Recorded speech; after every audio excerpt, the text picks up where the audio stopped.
Hello friends, good evening. Nifty के अंदर में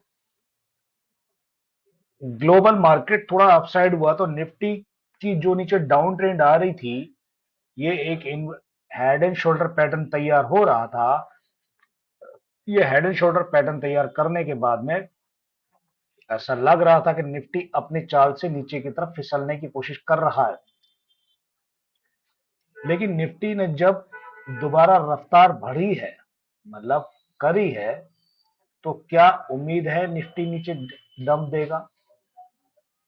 नहीं, क्योंकि उसका कारण यह है कि निफ्टी के पास में एक सपोर्ट, बहुत बढ़िया सपोर्ट खड़ा हुआ है, 200 moving average. Yes, 200 moving average support है, इसीलिए इसने अपसाइड मोमेंट दी है। और 200 मूविंग एवरेज के बाद में निफ्टी के पास में कोई भी चारा नहीं है भागने के सिवा। ये 800 साढ़े 800 तक कल पहुंचेगा, फिर उसके बाद में फिर अपसाइड लगाने की कोशिश करेगा। ठीक है, ये है इसकी कहानी निफ्टी की और मेरी जवानी। तो अब हम ये समझ रहे हैं कि निफ्टी एक पैटर्न बना के अपसाइड मूवमेंट लेकर फिर वापस सपोर्ट में आने की कोशिश करेगा, 800 साढ़े 800 तक आने की कोशिश करेगा। अगर हम समझें इसको, तो निफ्टी के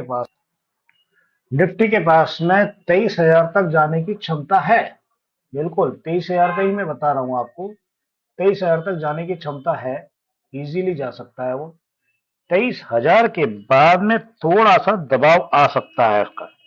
जो 40 लाख, 23,000 पे रेजिस्टेंस पे 40 लाख वो आई है। इसके बाद में निफ्टी 23,500 तक भी पकड़ने की कोशिश करेगा। निफ्टी को 23,500 तक पकड़ने की कोशिश की जाएगी। समझ रहे हैं मेरी बात? फिर 23,500 पकड़ने की कोशिश करेगा।